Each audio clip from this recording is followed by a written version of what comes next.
Hey everyone, it's your boy Hoos. Thank you for joining me. Welcome to the channel. Just wanted to go over Sony's State of Play Japan. I have some thoughts. Just wanted to share that with you. If you haven't checked it out, the State of Play yet, just so you know, spoilers. If you did care about anything that might have shown in there, I would suggest go watch it, then come back, let you know how I feel about the showcase itself. So let's dive in. So to recap what the State of Play is. This one was State of Play Japan. Normally State of Plays are open to most developers all around the world. That's usually where the big titles show up that Sony wants to show off. This one was specific to Japan and Asia, so any of that area. So most of those, it's more niche. They said that this was going to be a little bit more of a low-key event where there's not going to be a lot shown off. There was going to be a few titles that we know of, like Marvel Token, that showed up, as well as majority of it being indie games and smaller games that's more Japan-centric. It did follow through with that. It ran around 40 minutes or so.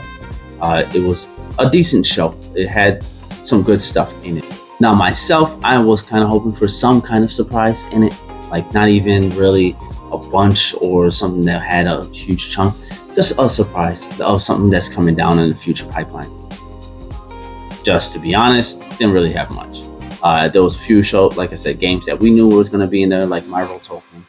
They did show off a trailer and release date for Dragon Quest VII Reimagined. They got that coming out in February. There was also the horror franchise. I believe it was called Fatal Frame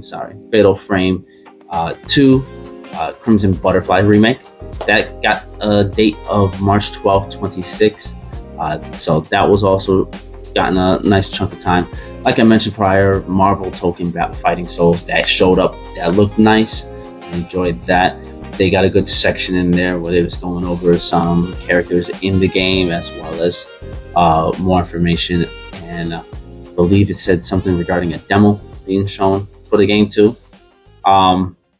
Aside of that, not too much more. There was some DLCs and some small indie games. I think one of the DLCs I saw was Elden Ring Nightreign, The Forsaken Hollows. That was coming sometime in December. Then from there, they went into like hardware and showed off their new PlayStation 5 monitor, 27-inch gaming monitor.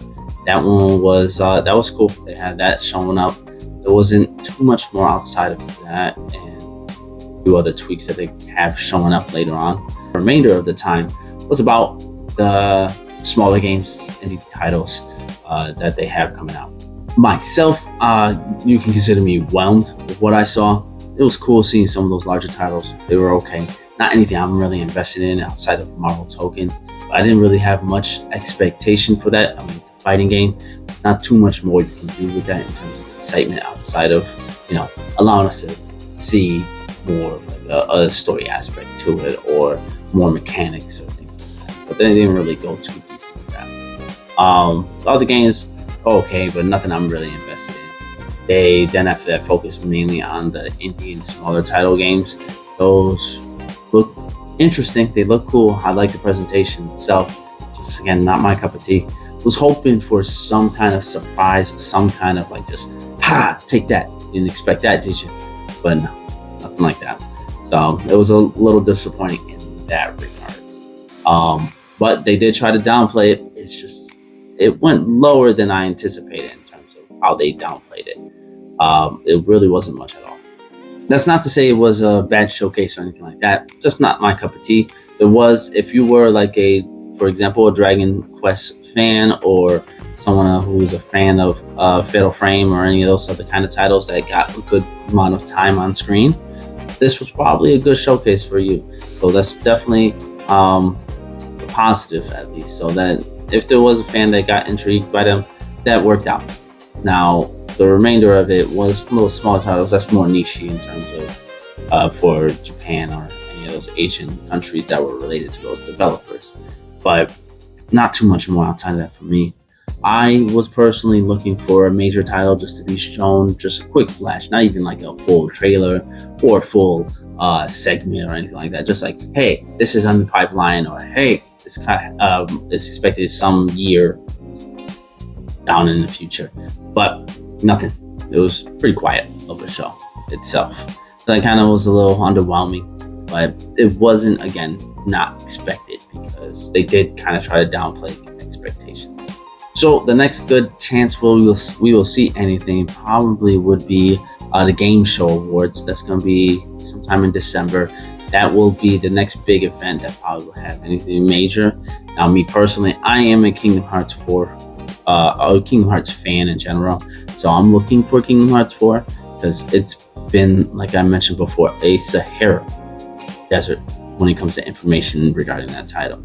It's been 6 years since we got the trailer. We got Missing Link getting canceled, and then just like seven screenshots. That's it for 6 years.